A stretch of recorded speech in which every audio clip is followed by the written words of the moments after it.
Welcome back to the deep dive. Today, we're opening up a topic that I think keeps a massive chunk of our listeners awake at night. Mm-hmm. If you work in aesthetic medicine, you own a clinic, you're a lead practitioner, you're just managing the chaos, you know exactly what I'm talking about. Oh, yeah. The saturation problem. You look at a map of your city, and it just looks like a game of Risk that you are slowly losing. It really does. It's what we call the sea of sameness. Right. You've got clinics popping up on every corner, sometimes two in the same block, and on paper, they look completely identical. They've got the same toxins, the same fillers. The same energy devices, and the knee-jerk reaction, and I see this all the time, is to join the arms race. Yeah. It's this panic where practitioners think, okay, my competitor just got the new picosecond laser, so I need to buy a better one. Or, they dropped their price on lip filler, so I have to undercut them by 10%. Exactly. It's a race to the bottom. You're competing on these hard variables, the specs and the price. And today's deep dive is based on a fascinating masterclass from Dr. Ari Masudi that argues if you are fighting that war, you've already lost. And we have to talk about Masudi himself for a second, because when I saw the topic, sensory experience, I was expecting an interior designer or maybe a hospitality guru. Right. But Masudi is a hard science guy. And that's what gives this so much weight. Yeah. He isn't talking about, like, feng shui for fun. Masudi started as a researcher in regenerative medicine. So we're talking stem cells, tissue engineering. The heavy-duty biological stuff. Yeah. He has a very rigorous analytical brain. But he pivoted to become a business consultant for the beauty industry because he spotted this massive inefficiency. He noticed that doctors were completely obsessed with the biology of the treatment, injection depth, anatomy. All the technicals. But they were totally ignoring the psychology of the environment. Precisely. And his whole thesis is that the environment is a medical variable. It actually affects the patient's physiology. Okay. So the mission for this deep dive is to stop thinking like doctors for maybe 20 minutes and start thinking like stage directors. We need to bridge what Masudi calls the gap. The gap. Okay, let's unpack that, because usually when we talk about gaps in business, we mean like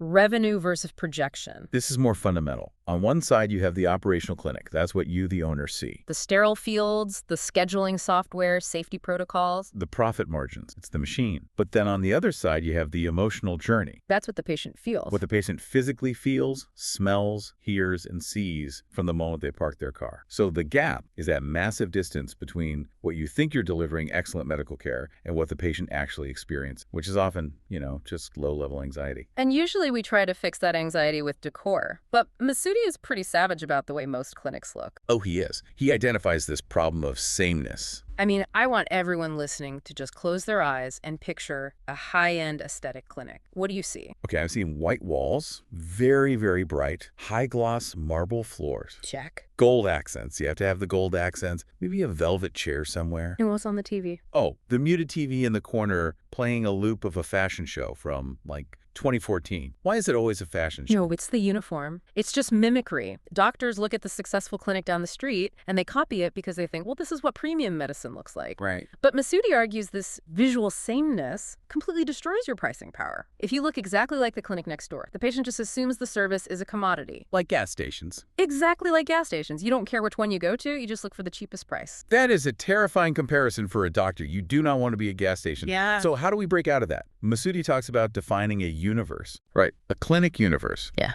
And this is all about coherence. A universe is a distinct promise. You have to choose one. For example, Are you, say, the high-tech biohacking lab? If you are, your space should be metallic, sleek, futuristic, maybe with cool-toned lighting. Or are you the warm neo-spa sanctuary? which would be woods, softer fabrics, warm lighting. Right. But you can't be both. And most clinics are? Most clinics are a messy mix of both.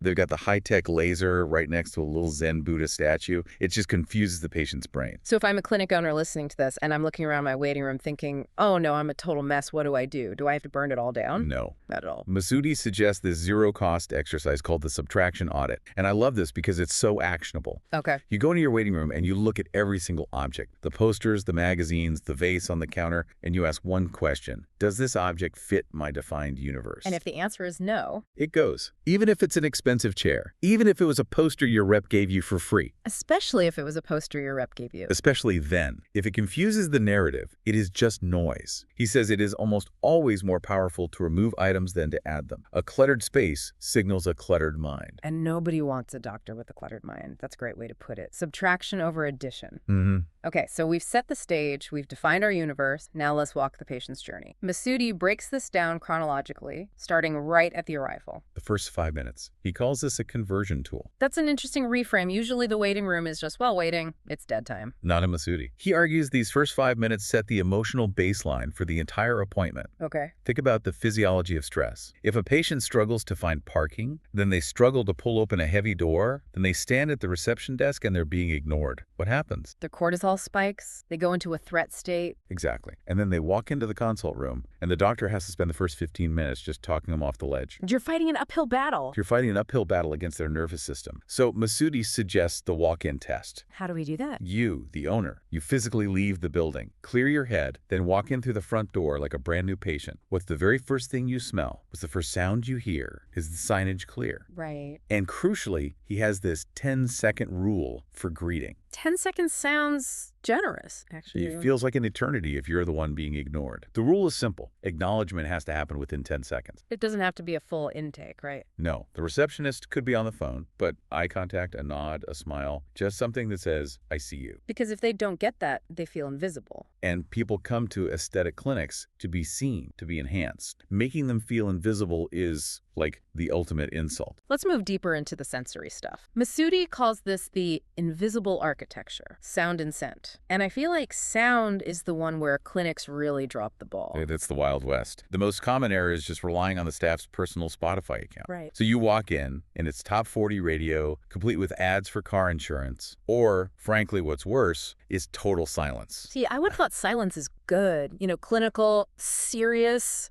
professional. In a surgical theater, yes. But in a waiting room, silence is aggressive. Think about the acoustics. In a silent room, you hear everything. You hear the receptionist typing. You hear the other patient shifting in their leather chair. You hear your own stomach rumble. It makes you hyper self-conscious. Exactly. It amplifies social anxiety. You feel like you're being observed. So Masudi prescribes zoning playlists. You need a specific BPM beats per minute for different zones. Like you're a DJ. Basically. Reception needs to be welcoming, but calm. Think 60 to 80 BPM. Not sleepy, but steady. Corridors need, neutral continuity. And he has this rule that made me laugh, but it's so true. No breakup lyrics. No Adele. No Adele. No sad ballads. Think about it. You're there to sell confidence and transformation. You don't want the patient subconsciously processing lyrics about how love is a lie and life is over. It just colors the mood. It's emotional priming. It is. If you're getting Botox to look refreshed, you don't want to be listening to a tragedy. You want instrumental, uplifting, or neutral tracks. And you have to change them quarterly so your staff doesn't go insane. A very valid HR concern. Okay, let's talk about scent, because clinics have a very specific smell. It's that sharp, biting smell of disinfectant. Like a medical smell. Bleach, alcohol, latex.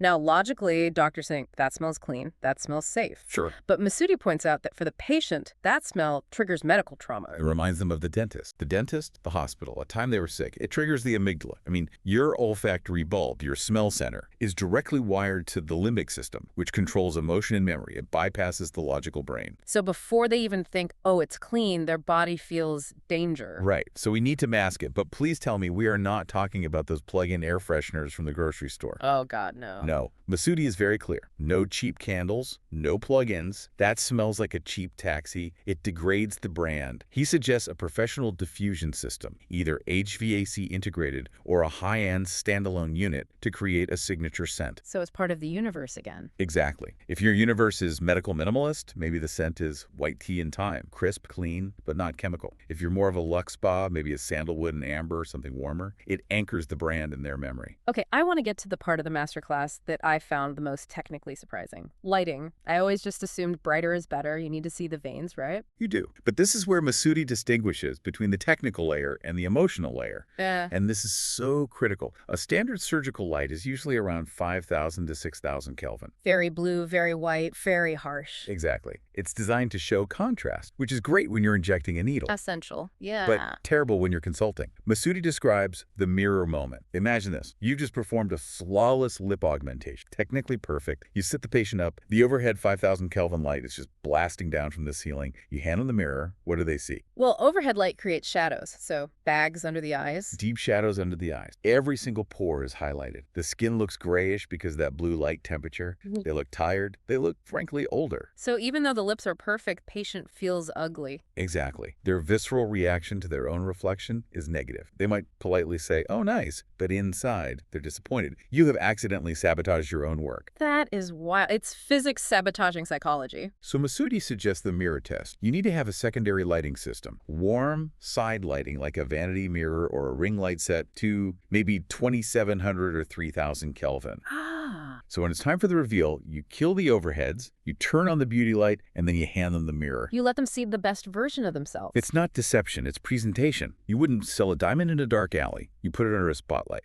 Why would you treat a patient's face with less care than a rock? And this extends to the wall color too, right? He said something about avoiding grays. Yes, certain cool grays or yellows can cast a sickly pallor on the skin. You want wall colors that bounce flattering light. It's all about protecting the patient's self-image. If they feel beautiful in your room, they attribute that feeling to you. Let's get physical for a minute. Touch and temperature. This seems obvious, but I guess it's overlooked a lot. It is, and it goes right back to vulnerability. We have to remember, aesthetic patients are often partially undressed. They're lying down. They're submitting to being touched. Right. So Masudi says you need to conduct a tactile audit. What are the big offenders here? Anything that signals cold or cheap, a freezing metal door handle, a sticky plastic clipboard, a paper gown that just rips when you try to scoot over. And temperature is a huge one. Huge. It's biological. When patients get nervous, they experience vasoconstriction. So blood flow moves away from the extremities to the core. Their hands and feet get cold. So they are literally freezing. Yes. Yeah. And if your clinic is kept at a standard office temperature, say 68 degrees or 20 Celsius, a patient who is lying still with numbing cream on their face is going to be shivering. And a shivruting patient is a moving target. Not good for needles. Terrible for needles. But also, a cold body signals a stressed brain. So Masudi suggests keeping treatment rooms warmer than the corridors or using heated treatment beds. It's a subtle signal of care. It says, I have anticipated your comfort. Now, we've designed this perfect set, but a set is useless without actors. Let's talk about the staff, because I have definitely been to places that looked like a Zen temple, but the staff was acting like they were on the trading floor of the stock exchange. The disconnect. It breaks the universe immediately. Masudi brings in some neuroscience here about mirror neuron. How does that apply to a receptionist? Well, humans are just wired to mirror the emotional state of the people around them. If your receptionist is typing frantically, shouting into a headset, or rushing around, the patient's brain mirrors that stress. So you can't have a calm and caring brand with a frantic staff.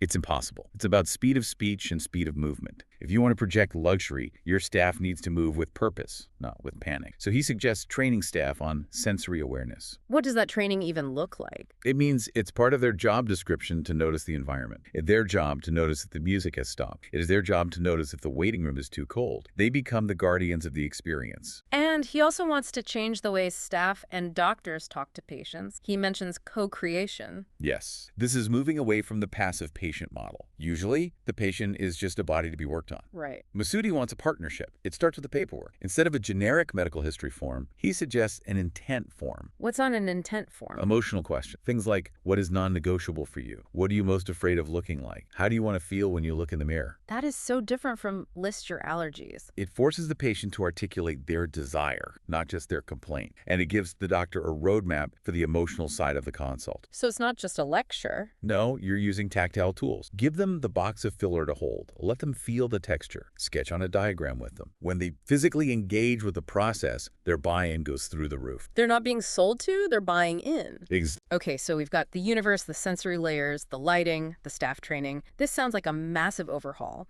and I can just hear the objection from our listeners. I had a clinic to run. I can't shut down for a month to renovate. Then Masudi is very emphatic about this. Do not renovate. I'm not renovating. He calls the big renovation a trap. Yeah. You spend a fortune, you close the clinic, you reopen, you take all the Instagram photos, and then entropy sets in. The bulbs burn out and aren't replaced. The playlist gets stale, the clutter creeps back in. So what's the alternative? Slow implementation. He prescribes a 4 to 6 week experiment. Pick 2 zones only, usually the entrance and the main consult room. Just 2 rooms. That's manageable. Very. And you make 1 adjustment per week. Week 1, fix the playlist and the scent. Week 2, audit the lighting and add that reveal mirror. Week 3, do the subtraction audit and clear the clutter. It's iterative. And it allows you to actually measure the impact. Do the staff feel calmer? Do patients comment on the vibe? You build a culture of improvement, not just buy new furniture. And that strikes me as much, much harder for a competitor to copy. Much harder. Your competitor can buy the same velvet sofa. They can buy the same laser.